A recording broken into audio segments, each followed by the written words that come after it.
J'espère que vous allez bien. Bienvenue encore une fois à un nouvel épisode de Purpose Talk. Alors aujourd'hui, nous continuons avec notre série qui porte sur le glow up en tant que chrétien. Nous avons commencé cette série et nous avons parlé du glow up d'abord dans l'aspect spirituel et ensuite nous sommes allés dans l'aspect émotionnel et relationnel. Donc nous sommes toujours dans cet aspect-là et nous continuons donc à trouver des moyens, des astuces pour glow up émotionnellement et aussi dans nos relations. La semaine passée, nous avons parlé du glow up en ce qui concerne le fruit de l'esprit. Donc prier pour avoir le fruit de l'esprit, développer le fruit de l'esprit en nous. Donc pour pouvoir améliorer nos relations, pouvoir nous-mêmes être des personnes meilleures et plus important pour plaire à Dieu. Alors aujourd'hui, nous allons continuer donc avec l'aspect émotionnel et relationnel. Pour glow up émotionnellement et relationnellement, le prochain point, c'est de faire un tri dans nos relations. On a beaucoup de relations, on connaît beaucoup de personnes, beaucoup de contacts qu'on a dans nos téléphones, mais c'est pas avec toutes ces personnes-là qu'on a une relation. Donc que ce soit d'amitié ou d'amour, voilà, etc. Mis à part ce fait-là, donc les contacts qu'on a dans nos téléphones, même les personnes qui sont proches de nous, donc notre entourage direct, il y a certaines personnes qui ne correspondent pas forcément à ce que le Seigneur veut faire dans notre vie, à ce que le Seigneur prépare pour nous. Il y a certaines personnes qui ne font pas partie de notre destinée, en fait. Donc, souvent, on remarque beaucoup de complications avec certaines personnes, dans certaines de nos relations, avec certains amis. Souvent, on essaie même d'arranger les choses, par exemple, donc, avec des gens qu'on aime, avec des gens qu'on considère, des gens avec qui on veut garder un lien éternel presque. Mais souvent, on se rend compte que ça ne fonctionne pas, mais on lutte. Et il y a beaucoup de personnes comme ça que nous avons gardées dans nos vies. Il y en a plein qui forcent. C'est-à-dire qu'on sent que tu forces vraiment pour garder cette personne dans ta vie. Tu forces vraiment pour être ami avec cette personne-là. Tu forces vraiment pour être dans une relation avec cette personne-là. Et souvent, c'est compliqué. Souvent, ça nous épuise. Ça nous vide émotionnellement.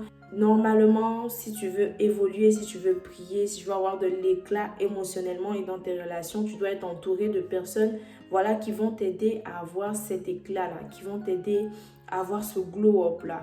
Voilà, des personnes vraiment qui vont apporter la joie, qui vont apporter le positif dans ta vie. Et surtout en tant que chrétien, tu dois avoir des relations de qualité. Donc des personnes qui craignent le Seigneur et des personnes qui vont te pousser à aimer le Seigneur davantage et à grandir dans ta relation avec le Seigneur. Ce ne sont pas toutes les personnes que tu apprécies, ce ne sont pas toutes les personnes qui sont gentilles avec toi, qui doivent être dans ta vie ou qui te donnent quelque chose ou qui t'ont déjà offert quelque chose qui doivent être dans ta vie. Donc il y a beaucoup de personnes. Souvent, le Seigneur essaie d'ouvrir nos yeux pour que nous puissions voir que cette personne n'est pas appelée à être à côté de toi ou cette personne n'est pas appelée à avoir ce rôle-là dans ta vie. Et il y a ça aussi, c'est une réalité qui est en train de me venir à l'esprit. Donc, il y a des gens dans nos vies qui doivent juste être de saints amis, mais on mélange souvent un peu les rôles. Donc, ces personnes-là se retrouvent à être, par exemple, nos partenaires, nos amoureux, nos amoureuses.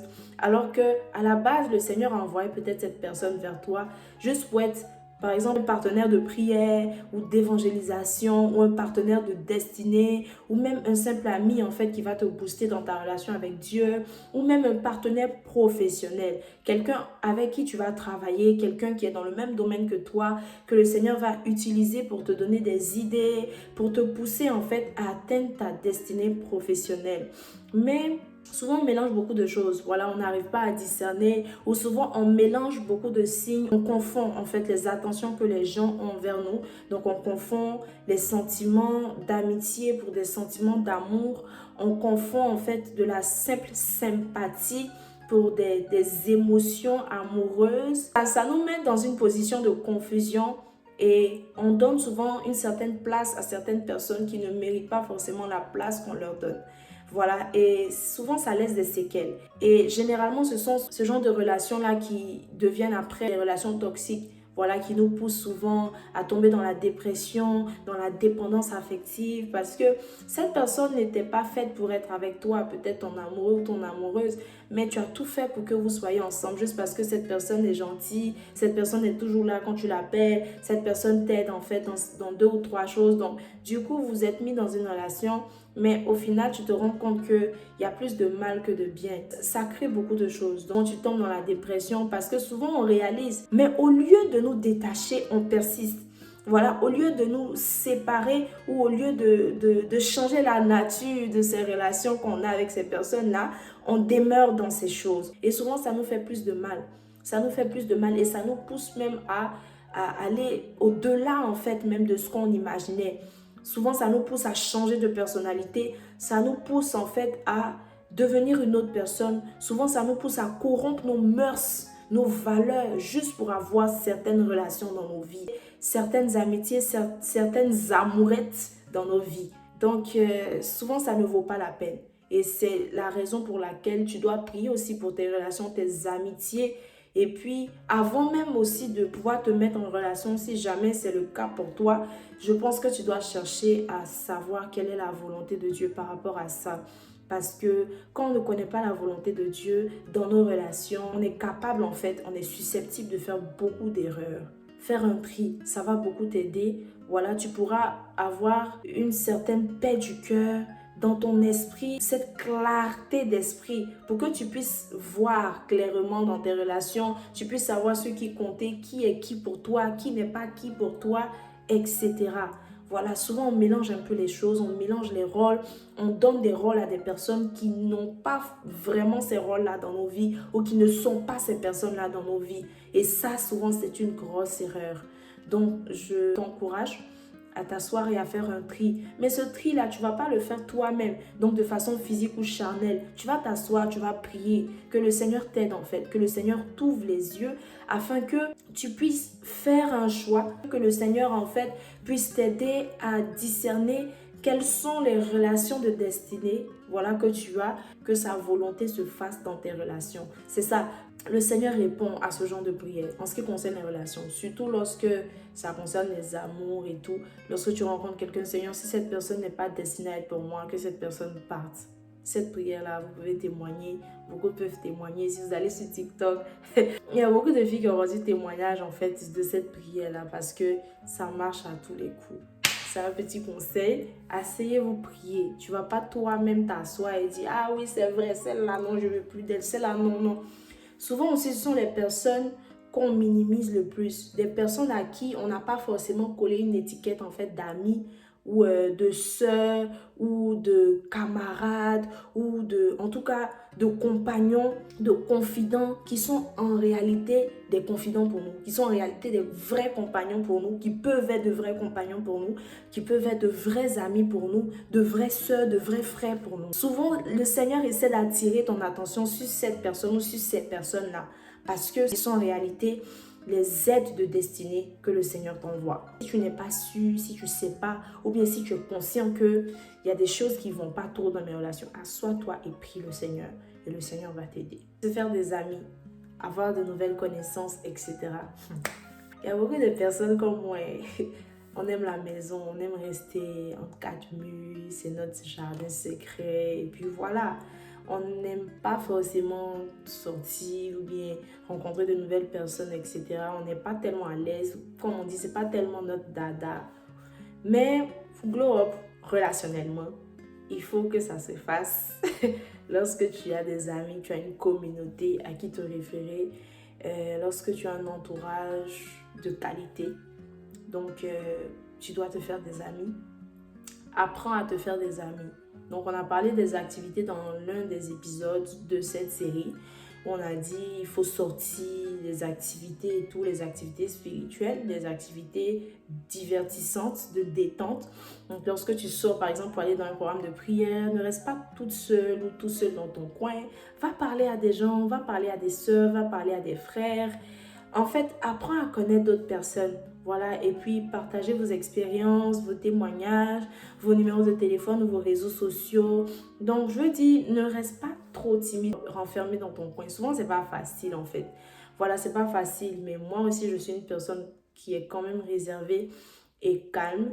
Et je n'ai pas tout le temps été quelqu'un qui a la facilité de parler, non seulement en public. Je comprends ce que c'est, ce que ça fait, le sentiment, mais en même temps, c'est nécessaire. Et en même temps, je profite de ce point-là pour dire qu'il faut prier pour que le Seigneur puisse envoyer les personnes de destinée qu'il a prévues pour toi aussi. Voilà, que le Seigneur puisse envoyer ces aides de destinée-là, ces opportunités-là en forme humaine. Donc, il y a forcément des gens qui sont destinés à t'aider dans tous les domaines de ta vie. Il y a forcément peut-être l'homme de ta vie que tu attends depuis, que le Seigneur a préparé pour toi, la femme de ta vie que le Seigneur a préparé pour toi, une amie ou une sœur de destinée que le Seigneur a préparé pour toi, parce que peut-être tu as toujours été en dépression ou bien tu n'as pas toujours eu la grâce d'avoir de bonnes amitiés, etc. Le Seigneur a forcément un plan aussi pour toi par rapport à tes amitiés, par rapport à tes relations. Tu dois prier pour que le Seigneur te conduise vers ces personnes ou que le Seigneur envoie ces opportunités-là vers toi. Que tes yeux puissent être ouverts afin que tu puisses voir et discerner que ça, c'est vraiment quelqu'un que le Seigneur envoie vers moi. Ça, c'est une bénédiction en forme humaine pour moi. Cette personne est une bénédiction, est une opportunité en forme humaine et c'est le Seigneur qui l'envoie vers moi. Donc, il faut vraiment prier pour que le Seigneur puisse ouvrir tes yeux, pour que tu puisses voir ces personnes-là qu'il prévoit envoyer dans ta vie. Voilà, parce que c'est vrai, tu vas dire, non, il y a les réseaux sociaux aussi, mais après, souvent, c'est plus compliqué de se faire des amis sur les réseaux sociaux qu'ailleurs. L'une des dernières choses que je peux dire par rapport au glow-up émotionnel et relationnel, c'est de se confier aux personnes qui sont dans nos vies, de se confier à nos proches, se confier à nos familles, se confier à nos bien-aimés, se confier aux personnes qui sont autour de nous, qui ont une oreille attentive. Il ne faut pas porter tes fardeaux seul. Vous savez, moi, c'est l'un des défauts, si je peux dire ça, c'est l'un des défauts que j'ai. Je ne m'ouvre pas facilement. J'ai tendance à porter en fait mes fardeaux seuls, à ne pas m'exprimer, m'ouvrir ou dire ce par quoi je passe. Alors que c'est compliqué. Voilà, souvent c'est compliqué, souvent tu as besoin de quelqu'un à qui parler et tout. Mais je préfère vivre souvent les choses seule. Voilà, vivre les choses seule, trouver des solutions à ça seule. Avec mon Dieu, bien évidemment. Mais je dis seule. Voilà, donc lutter seule jusqu'à trouver une solution seule et sortir de ça seule. Mais dites-vous que j'ai rencontré pas mal de personnes, voilà, qui me sont chères, qui sont devenues des gens de mon entourage, qui sont devenus mes amis, mes bien-aimés, etc. Et je me rends compte que parmi ces personnes-là, il y a certaines aussi qui ont le même problème que moi. Et ça me fait mal et je me rends compte que ça fait mal parce que lorsque tu aimes quelqu'un, lorsque tu apprécies quelqu'un, lorsque tu portes quelqu'un dans ton cœur, tu as envie en fait de pouvoir être une aide pour cette personne, de pouvoir aider cette personne-là. Lorsque ces personnes sont dans des challenges, lorsque ces personnes ont besoin d'une oreille attentive, tu as envie d'être cette oreille attentive. Voilà, tu as envie de pouvoir être là pour elles. Lorsque ces personnes mettent une barrière et ne se confient pas à toi, ça te fait mal. Voilà, il y a un sentiment. Et je sais que le Seigneur a permis que je puisse sentir, je puisse passer par ça pour comprendre en fait ce que mes proches aussi ressentent lorsque je n'arrive pas à m'ouvrir à eux, je ne leur parle pas ou je ne leur donne pas l'opportunité, l'occasion de pouvoir être là pour moi. Donc, lorsque je suis passée par ça 1, 2 ou 3 fois, j'ai compris que c'est important lorsque tu as quelqu'un dans ta vie, lorsque tu as des gens dans ta vie qui t'aiment, qui veulent être là pour toi, de leur laisser l'opportunité d'être là pour toi. Voilà, de leur donner une chance de pouvoir t'aider, de pouvoir t'écouter, de pouvoir t'épauler. Parce que les amis, les proches, l'entourage, c'est pas juste pour les bons moments, c'est aussi pour les mauvais moments. Donc, il faut savoir s'exprimer, il faut savoir parler, il faut savoir partager son fardeau et son problème à ces personnes-là que nous appelons chères à nos yeux. Ainsi prend fin notre série, mais plus précisément les aspects émotionnels et relationnels. Alors, nous allons continuer la semaine prochaine. Mais la semaine prochaine, ça sera une vidéo spéciale en collaboration avec un artiste. Donc, j'ai déjà parlé de ça. dans un des épisodes de la série. L'artiste ne sera pas là physiquement, mais je ferai une vidéo particulière en ce qui concerne le projet d'un artiste chrétien. Donc, que le Seigneur nous bénisse. Si vous avez aimé cette vidéo, n'hésitez pas à liker, à commenter, à partager, mais surtout à vous abonner. Que le Seigneur vous bénisse et on se retrouve la semaine prochaine pour un autre épisode de The Purpose Talk.